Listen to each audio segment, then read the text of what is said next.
Fuqizimi i grave lidhe drejt për drejt me pavarësinë, dinjitetin, sigurinë sociale dhe mundësi që secili individ të marrë pjesë në mënyrë aktive në jetën ekonomike dhe shoqërore.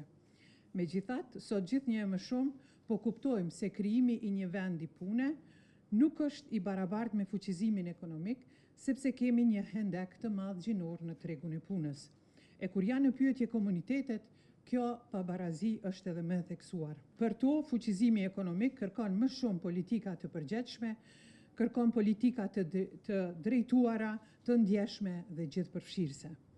Në këtë kontekst, politikat aktive të tregut punës të vendosura nga qeveria e Kosovës vitet e fundit janë instrumente kyçe.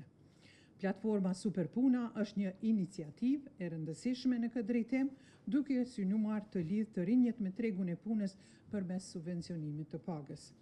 Megjithatë, një pyetje thelbësore mbetet, a mjafton kjo? Apo krijojmë një mundësi reale për fuqizimin ekonomik, apo vetëm vende të përkohshme pune dhe çfarë rezultati po sjellin?